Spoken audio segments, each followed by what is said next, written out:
Uh, kita mulai ya untuk konferensi pers APBN kita. Bismillahirrahmanirrahim. Assalamualaikum warahmatullahi wabarakatuh. Selamat pagi dan salam sejahtera untuk kita semuanya. Om Swastiastu, Namo Buddhaya, salam kebajikan, Shalom. Teman-teman media yang saya hormati, Hari ini kita akan Kementerian Keuangan melakukan konferensi pers untuk menjelaskan mengenai APBN 2025 pelaksanaan. Kita biasanya menggunakan APBN kita. Kami menjelaskan APBN kita ini di dalam konteks postur dari APBN 2025 yang sudah waktu itu ditetapkan oleh DPR dan pelaksanaannya di tahun 2025 untuk 2 bulan pertama Januari dan Februari. Banyak pertanyaan dari teman-teman media kenapa waktu itu bulan Februari tidak dilakukan untuk bulan Januari. Mungkin untuk menjelaskan beberapa hal yang memang terkait pelaksanaan APBN di awal tahun yang kita melihat datanya masih sangat belum stabil karena berbagai faktor. Nanti dari teman-teman baik dari sisi belanja, Pak Wamenswa akan menjelaskan perkembangan dari belanja dan pelaksanaan dari Inpres 1 tahun 2025.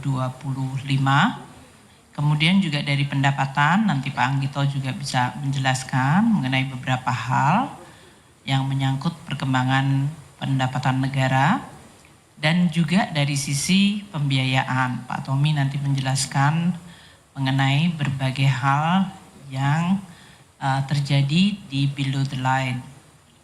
Ini semuanya kemudian kita pertimbangkan untuk kita menunggu sampai data cukup stabil sehingga kami bisa memberikan suatu laporan mengenai pelaksanaan APBN kita 2025 dengan dasar yang jauh lebih bisa stabil dan diperbandingkan, mungkin kalau istilahnya mangga dengan mangga bandingnya, sehingga tidak terjadi kemungkinan terjadinya salah interpretasi. Jadi dengan kata pengantar itu saya akan memulai ya untuk menjelaskan APBN kita 2025. Ini adalah APBN tahun pertama untuk Bapak Presiden Prabowo Subianto dan Wakil Presiden Gibran Rakabuming. Pelaksanaan APBN adalah sebuah pelaksanaan instrumen keuangan negara yang begitu penting untuk mencapai tujuan-tujuan prioritas yang telah dan akan terus ditetapkan oleh Presiden Prabowo. Dan oleh karena itu, tema mengenai agility atau kelincahan, kemampuan untuk fleksibel namun tetap menjaga kehati-hatian dan sustainabilitas dari APBN itu menjadi sangat penting. Tentu sebagai presiden terpilih, beliau akan melaksanakan banyak program-program dan kita terus melakukan dan meyakinkan agar APBN bisa menjadi instrumen yang diandalkan dan tetap bisa terjaga dalam jangka menengah panjang. Itulah yang menjadi dasar bagi kami di Kementerian Keuangan untuk terus menjaga APBN sebagai instrumen penting negara dan pemerintah dalam menjalankan proses pembangunan dan juga di dalam menjaga negara dan menjaga perekonomian serta rakyat untuk mencapai cita-cita kita menuju Indonesia yang maju, adil, sejahtera. Teman-teman wartawan yang kami hormati, kami akan memulai untuk penjelasan berdasarkan kondisi ekonomi makro yang bergerak luar biasa sangat banyak. Dan ini masih berlangsung, episodenya masih dalam awal cerita baik, terutama dari sisi global. Maka kami memulainya dengan mengingatkan kembali kepada asumsi makro yang digunakan untuk menyusun APBN 2025 dan juga sedikit mengingatkan tahun 2024. Kita tahu tahun 2025 APBN kita disusun dengan asumsi pertumbuhan 5,2, inflasi 2,5%, nilai tukar Rp16.000 per dolar, yield SBN 10 tahun di 7%, harga minyak mentah di $80 per barel, lifting minyak di 605.000 barel per hari, dan lifting gasnya 1.005.000 barel setara minyak per hari.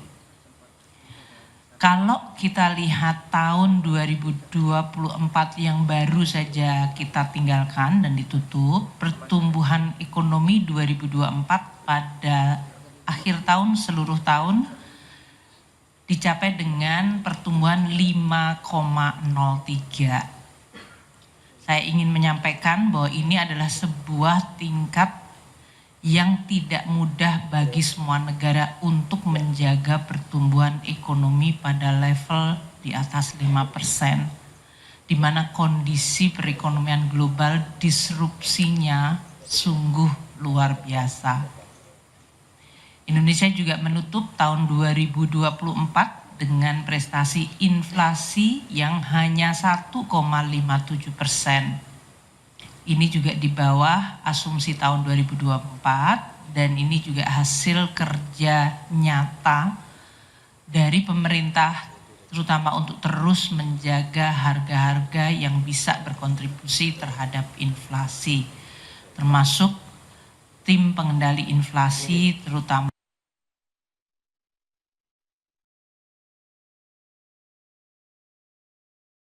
Menteri Dalam Negeri. Nilai tukar rupiah tahun 2000 akhir periode itu sudah di 16.162. Meskipun untuk year to date-nya di tahun lalu adalah sebesar 15.847 rupiah.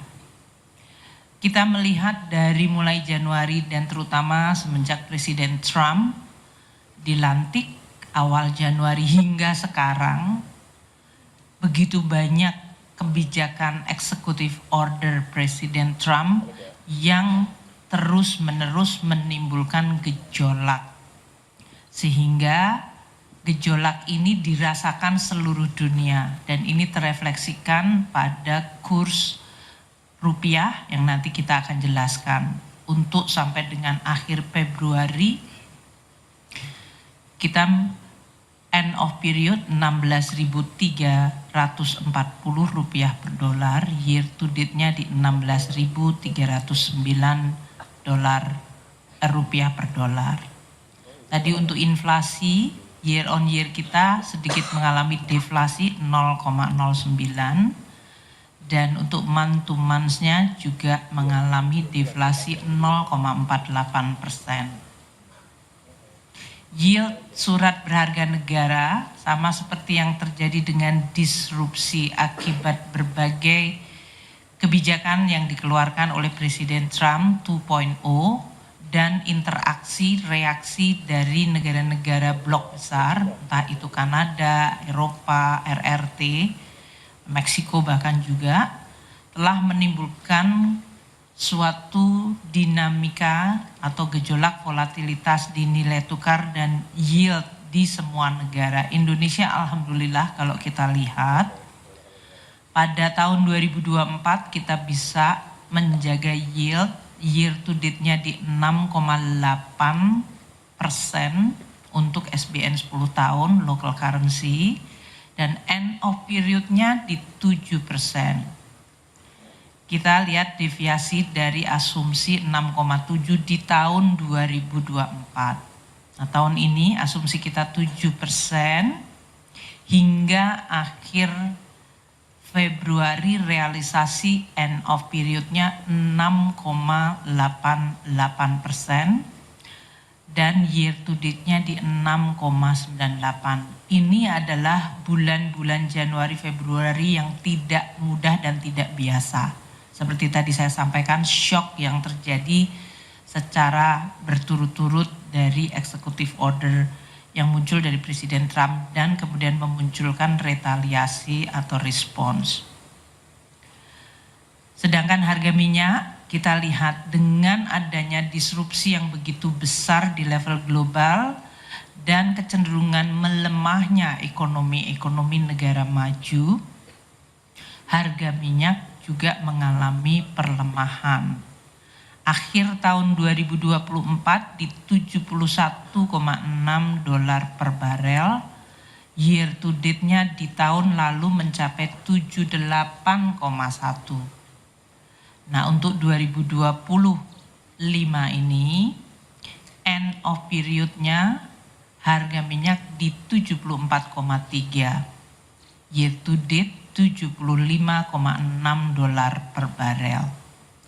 Ini adalah harga yang kalau kita lihat dibandingkan asumsi APBN yang kebetulan untuk 2024 dan 2025 menggunakan asumsi harga minyak yang sama yaitu 82 dolar per barel. Ini lebih rendah. Tentu akan mempengaruhi nanti beberapa bagian dari APBN kita. Entah untuk belanja dan juga dari penerimaan kita, baik penerimaan pajak maupun penerimaan negara bukan pajak. Deviasi yang cukup besar dari asumsi tentu akan kita perhitungkan. Lifting minyak kita tahun lalu tercapai 579,7 ribu barel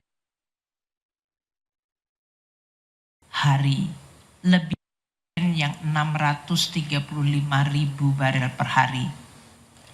Kalau kita lihat di sini, APBN 2025 sudah menurunkan asumsi lifting minyak dari 635 ke 605 ribu. Namun hingga sampai Februari ini realisasi dari lifting minyak baru mencapai 551,7 ribu barel per hari. Demikian juga dengan lifting gas. Realisasi tahun lalu adalah 978,8 ribu barel setara minyak per hari. Itu lebih rendah dari asumsi yang 1.033.000. Dan tahun ini hingga Februari lifting gas kita adalah 978.000 di bawah lifting asumsi 1.005.000 setara minyak barel per hari. Ini adalah asumsi makro yang menjadi fondasi untuk penyusunan postur APBN. Dan kami akan terus memonitor, memitigasi berbagai dinamika yang terjadi apabila menimbulkan risiko yang berpengaruh kepada APBN maupun terutama kepada masyarakat dan perekonomian. Dengan kondisi asumsi akhir tahun 2024 dibandingkan dengan realisasi dan perkembangan yang terjadi dalam 2 bulan ini, maka kita lihat postur APBN 2025 hingga tahun 2025 akhir Februari. Sebagai perbandingan, saya menggunakan APBN awal, yaitu Undang-Undang Nomor 62 Tahun 2024. APBN selalu ditetapkan menjadi atau dalam bentuk undang-undang, karena ini adalah sebuah proses politik dan legislasi antara eksekutif dengan legislatif yaitu DPR. Di dalam APBN yang tertuang di dalam Undang-Undang Nomor 62 2024 disebutkan bahwa pendapatan negara akan ditargetkan 3.005 triliun, di mana penerimaan pajak di 2.189,3 triliun rupiah. Bea dan cukai menyumbangkan 301,6 dan PNBP di 513,6 sebagai target untuk tahun 2025 ini. Realisasi hingga akhir Februari untuk pendapatan negara adalah 316,9 triliun rupiah, di mana penerimaan perpajakan 240,4 triliun atau 9,7% dari target tahun ini, terdiri dari penerimaan pajak 187,8 triliun rupiah atau 8,6% dari target. Sementara kepabeanan dan cukai 52,6 triliun, ini adalah 17,5% dari target 301,6 triliun di APBN. Untuk PNBP, kita telah mengumpulkan 76,4 triliun rupiah hingga akhir Februari. Ini artinya 14,9% dari target PNBP tahun ini yang sebesar 513,6 triliun rupiah. Dari sisi belanja, kita lihat APBN mendesain belanja tahun ini adalah sebesar 3.621,3 triliun rupiah. Ini terdiri dari belanja pemerintah pusat 2.701,4 triliun rupiah, di mana belanja KL-nya 1.160 triliun dan belanja non-KL 1.541,4 triliun. Transfer ke daerah di dalam Undang-Undang APBN 919,9 triliun. APBN 2024 didesain dengan defisit 616,2 triliun dan keseimbangan primer juga defisit 63,3. Itu adalah desain APBN 2025. Sehingga ini saya menggunakan ini untuk bisa menaruh di dalam konteks akhir Februari. Pembiayaan tahun 2025 ini juga menurut undang-undang akan mencapai 616,2 triliun rupiah. Nah, realisasi yang terjadi untuk belanja negara hingga akhir Februari, ya, dengan berbagai yang nanti akan disampaikan oleh Pak Wamensua, terjadinya impres, efisiensi, dan lain-lain, kita masih melihat belanja negara 348,1 triliun. Realisasi di mana ini adalah 9,6% dari total belanja yang akan dianggarkan tahun ini. Belanja pemerintah pusat mencapai 211,5 triliun atau 7,8% dari target belanja pemerintah pusat. Terdiri dari belanja kementerian lembaga 83,6 triliun rupiah.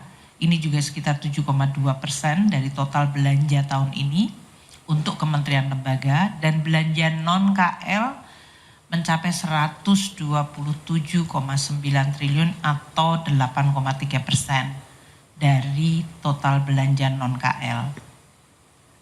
Untuk transfer terlihat lebih maju, yaitu kita telah mentransfer ke daerah sampai akhir Februari mencapai 136,6 triliun. Dari persentase ini lebih tinggi dari bahkan kecepatan belanja pemerintah pusat, yaitu 14,9% dari total transfer tahun ini sebesar 919 triliun. Untuk posisi 2025 akhir Februari, keseimbangan primer dalam posisi surplus 48,1 triliun.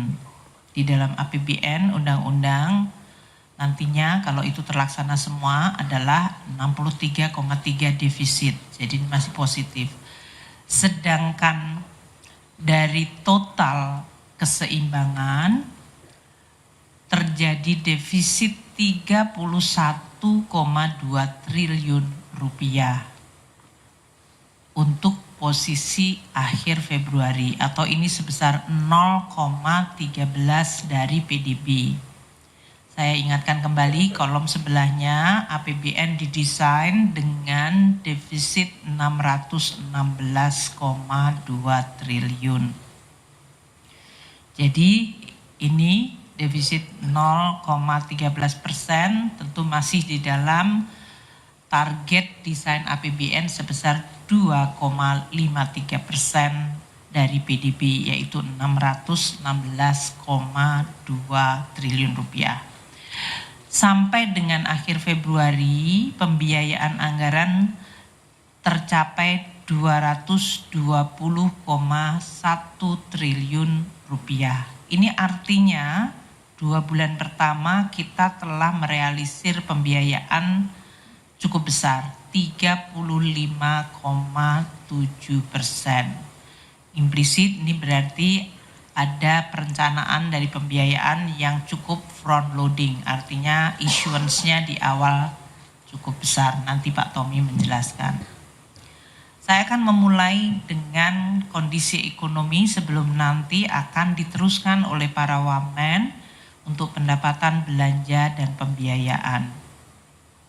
Seperti saya sampaikan tadi, dunia mengalami perubahan yang sangat besar, sangat signifikan. Kalau kita sebutkan the new economic order, yaitu sebuah order ekonomi global yang tidak lagi mengikuti pakem selama hampir 50 tahun ke belakang atau lebih bahkan. Di mana di dalam era 60 atau 50 tahun ke belakang, globalisasi dan global rule base itu menjadi sandaran atau menjadi fondasi kita berinteraksi dan berrelasi berhubungan antar negara. Ini karena sesudah Perang Dunia Kedua, masa-masa di mana kemudian semua negara bersepakat, yuk kita bikin sebuah global order yang berdasarkan sebuah rule base. Itu dari mulai United Nations, kemudian memunculkan WTO, IMF World Bank, dan kemudian berbagai kesepakatan antar negara dari sisi perdagangan investasi. Yang semuanya tujuannya adalah agar hubungan antar negara berdasarkan suatu aturan dan kepastian, tidak didasarkan pada aksi sepihak.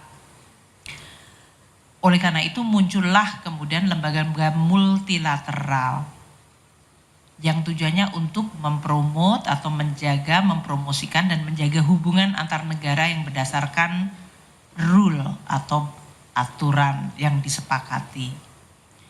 Semenjak munculnya sekarang ini Presiden Trump di versi yang kedua 2.0, unilateralism atau aksi sepihak dari suatu negara yang kebetulan merupakan negara terbesar dan terkuat di dunia menjadi dominan. Ini menjadi the rule of the game. Jadi yang tadinya rule based multilateral sekarang adalah tergantung dari unilateral dari negara, dan kalau negara ini karena kuat dan dominan dia bisa mengatur aturan sesuai dengan kehendak dan kepentingan dari negara tersebut. Kebetulan ini adalah negara terbesar Amerika Serikat yang selama ini Amerika adalah promotor dan pendukung dari berbagai multilateralism. Sekarang Amerika meninggalkan multilateralism menjadi unilateral approach. Pertemuan G20 yang terakhir di Afrika Selatan di antara Menteri-Menteri Keuangan yang dihadiri oleh Pak Wamen Tommy, nanti mungkin juga bisa dijelaskan, menggambarkan situasi tersebut. Ketidakhadiran banyak negara, kebetulan menteri-menterinya, karena kita sedang cukup banyak perhatian di dalam negeri, namun berbagai negara banyak yang bahkan tidak menghadiri G20. Bandingkan dengan suasana waktu kita menjadi presidensi G20 bahkan terjadinya perang Ukraina, kita tetap mampu menghadirkan seluruh anggota G20 bahkan pada level head of state. So perubahan begitu besar dari tahun 2000 berapa itu 2022 ke sini gitu ya. Suatu perubahan hanya dalam waktu kurun 3 tahun telah mengubah sebuah orde dunia. Ini tentu memberikan implikasi sangat besar, sangat fundamental. Dan oleh karena itu Presiden Prabowo selalu mengingatkan kita harus menyiapkan diri, menguatkan diri. Karena dunia memang tidak dalam situasi yang biasanya kita kenal. Menjadi sangat unilateralis dan harus mampu kita jaga kedaulatan dan kepentingan Indonesia. Muncul blok-blok baru di luar yang biasanya tradisional. Kita lihat Amerika Serikat yang tadi saya sorot ya. Bagaimana Amerika yang selama ini menjadi promotor untuk North American Free Trade Agreement, kesepakatan 3 negara, Kanada, Amerika, Meksiko, untuk sama-sama membuat NAFTA sehingga hubungan trade dan investment itu bisa berjalan hampir tanpa halangan. Di dalam era Presiden Trump yang kedua ini dilakukan seluruhnya menjadi totally tidak berlaku. Secara unilateral, sepihak, Amerika kemudian menyampaikan mengimpos tarif. Kalau NAFTA itu namanya free trade, itu biasanya tarif mendekati 0 atau bahkan 0%. Yang terjadi sekarang, tiba-tiba Trump menerapkan kepada negara tetangganya yang sebetulnya selama ini bergabung dalam sebuah blok free trade, yaitu North Africa Free Trade Agreement NAFTA. Tiba-tiba tetangga sebelahnya dikenakan tarif. Kanada 10% untuk energi, 25% untuk komoditas lainnya. Meksiko 25% across the board. RRT 10% ini on top of yang selama ini RRT sudah terkena dari semenjak Trump 1.0, Biden, dan Trump 2.0. Jadi waktu Trump 1.0 dan Biden, RRT itu sudah dikenakan tarif dan belum turun, sekarang ditambahkan 10%. Diumumkan pada 1 Februari 2025 untuk pengenaan tarif tersebut. Reaksinya sungguh luar biasa. Jadi kalau teman-teman wartawan masih sedikit mau ngecek ke Google situasi awal itu, disruption dari terjadinya keputusan ini terhadap global sentiment luar biasa negatif. Sehingga Presiden Trump tanggal 3 Februari 2 hari kemudian mengatakan oke, karena reaksinya begitu negatif saya tunda 1 bulan. Waktu itu kemudian terjadi, lega, mungkin kita bisa work out. Pada tanggal 4 Februari, RRT karena tidak mendapatkan penundaan, jadi yang ditunda hanya tarif untuk Meksiko dan Kanada, dan itu pun hanya untuk 1 bulan. Tanggal 4 Februari, RRT yang sudah dikenakan tarif mulai 1 Februari melakukan retaliasi, balasan, dengan menerapkan tarif 15% untuk import coal dan LNG dari Amerika Serikat dan penerapan 10% dari import crude, mesin pertanian, kendaraan, dan truk dari Amerika Serikat. Perang dagang terjadi. Kalau kita biasanya mengenal perang militer, ini perang dagang terjadi.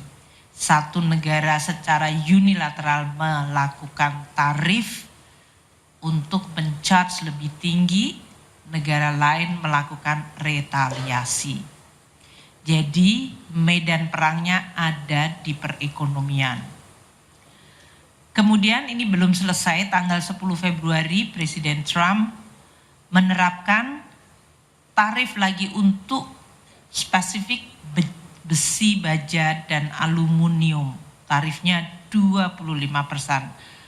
Any besi, baja, aluminium dari negara manapun masuk Amerika kena tarif 25%. Dan karena ini menimbulkan reaksi negatif, negara lain juga akan melakukan retaliasi. Tanggal 13 Februari Presiden Trump mengumumkan kalau terjadi retaliasi akan dilakukan reciprocal, dibales lagi. Jadi ini adalah sebuah language, bahasa yang mengatakan tidak ada perdamaian di sini. Melakukan tarif, kalau kamu balas maka akan reciprocal lagi. Tanggal 4 Maret, yaitu 1 bulan sesudah penundaan tarif dari Meksiko dan Kanada, yang tadinya diperkirakan atau dipikir Presiden Trump akan melunak terhadap Kanada dan Meksiko, ternyata tidak. Sehingga tarif 25% untuk Kanada dan Meksiko diberlakukan. Dan untuk RRT karena sudah melakukan retaliasi tanggal 4 Februari dengan menerapkan tarif 15%, maka sesuai dengan tarif reciprocal yang dilakukan oleh Amerika Serikat yang diumumkan 13 Februari, maka RRT yang sudah dibales lagi dengan menambahkan lagi tarifnya 10% untuk komoditas dari Tiongkok. Kemudian Kanada tanggal 4 Maret kena tarif, maka pada hari yang sama Perdana Menteri Justin Trudeau yang waktu itu belum resign mengumumkan retaliasi, dibales dengan menerapkan 25% tarif untuk berbagai produk impor dari Amerika Serikat. Dan ini tentu menimbulkan ancaman terhadap berbagai kemungkinan, dari mulai resesi bahkan inflasi, bisa terjadi stagflasi, ekonominya melemah tapi harga tinggi karena tarif. Di tanggal 10 Maret sekali lagi untuk RRT dilakukan pelaksanaan tarif 10-15% untuk produk makanan dan pertanian, serta pembatasan ekspor dan investasi dari 25 perusahaan Amerika Serikat. RRT dalam hal ini membalas kembali. Karena tadi diberikan tarif reciprocal, kemudian dinaikkan lagi tarifnya, RRT membalas lagi dengan menerapkan 10-15% untuk produk pertanian dan makanan, dan bahkan pembatasan ekspor untuk terutama mineral rare earth dan juga untuk investasi dari 25 perusahaan Amerika yang beroperasi di RRT. Tanggal 11 Maret akan diumumkan tambahan 25% tarif untuk aluminium baja dari Kanada. Ini untuk membalas tanggal 4 Maret. Jadi teman-teman wartawan melihat ya, yang ini yang disebut the war game adalah sekarang di bidang ekonomi. Trade yang tadinya berdasarkan rule base sekarang bisa secara sepihak diubah. Dan Presiden Donald Trump dalam hal ini memang mengincar negara-negara yang memiliki surplus terhadap Amerika atau Amerika defisit terhadap negara tersebut. Di sini yang di tengah ini adalah 20 negara yang mencatatkan surplus terhadap Amerika. Artinya Amerika defisit terhadap negara ini. Indonesia ada di nomor 15. Kalau kita lihat Tiongkok, Meksiko, Kanada ini walaupun angkanya 73,7 ini lebih karena tidak hanya perdagangan tapi juga masalah imigrasi dan juga fentanyl, yaitu masuknya opioid yang telah mengancam kesehatan di Amerika Serikat. Nah, kita lihat Jadi negara-negara yang punya surplus besar, makanya kita lihat Tiongkok sudah kena, Meksiko kena, Vietnam yang kemarin datang ke Indonesia, ini akan menjadi target yang cukup nyata. Untuk negara-negara European Union juga sudah dilakukan langkah-langkah untuk tarif, karena mereka sudah mengumumkan retaliasi dan kemudian akan terjadi back and forth. Jadi kita lihat Jerman, Irlandia, Kanada tadi ya. Bahkan untuk Jepang dan Korea Selatan. Ini adalah yang harus kita sekarang teliti dan waspadai.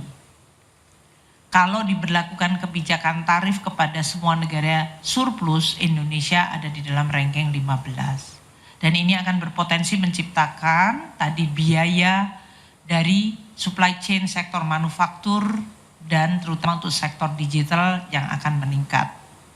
Rantai pasoknya juga akan mengalami disrupsi, harga komoditas mengalami volatilitas, dan sentimen market akan terus-menerus terayun-ayun volatile, seperti yang terjadi pada minggu-minggu atau 1 bulan terakhir.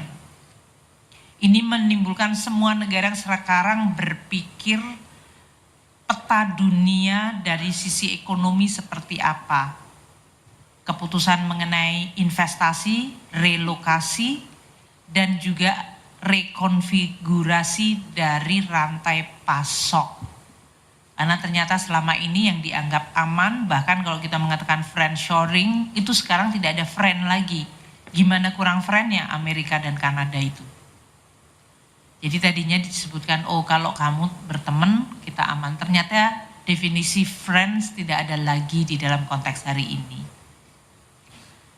Dan berbagai blok alternatif di luar zona Amerika seperti ASEAN, BRICS, ini memiliki alasan untuk makin bisa tumbuh dan menjadi alternatif. Meskipun dalam hal ini tentu karena Amerika Serikat adalah negara paling besar di dunia, pasti apa yang dilakukan oleh mereka mempengaruhi seluruh dunia juga. Nah, konteks inilah yang kemudian akan kami bawa ke ekonomi di Indonesia yang nanti akan mempengaruhi APBN dan pelaksanaan APBN. Kita lihat harga komoditas yang tadi disebabkan karena berbagai macam gejolak order dunia yang mengalami disrupsi. Harga komoditas ini mengalami koreksi sejak tahun 2023 akhir tahun. Kita semua tahu sesudah perang Ukraina tahun 2022 awal, harga komoditas melambung tinggi di tahun 2022 dan 2023. Namun hanya bertahan sekitar 18 bulan. Pada paruh kedua banyak komoditas itu terkoreksi harganya. Dan kita lihat seperti coal, batu bara kita dalam hal ini. Tahun 2023 kita lihat di sana, itu sudah mengalami penurunan yang tajam. Dulu pada saat 2022 sempat mencapai 400 US dollar per metric ton. Respons atau koreksi yang terjadi semenjak 2023 cukup dalam, di level bahkan turunnya di bawah 200. Dan koreksi ini terus berlangsung sampai sekarang. Jadi kalau kita lihat year on year, harga coal yang sudah terkoreksi turun dari 2023. Year on year dibandingkan tahun 2024 yang sudah rendah, itu masih turun 12,6%. Kalau dari Januari ke Februari itu 16,5%. Jadi trennya masih menurun, kalau kita lihat itu kan masih ke bawah. Sekarang sudah mendekati di 100 US dollar per metric ton. Bayangkan 3 tahun yang lalu harganya 4 kali lipat. Kemudian minyak Brent. Kita juga lihat sesudah pernah melambung hampir mencapai 100 dolar di tahun 2022. 2023 juga mengalami kenaikan yang hampir mendekati 90 dolar per barel. Kemudian mengalami penurunan saat ini ada di 69,3 dolar per barel.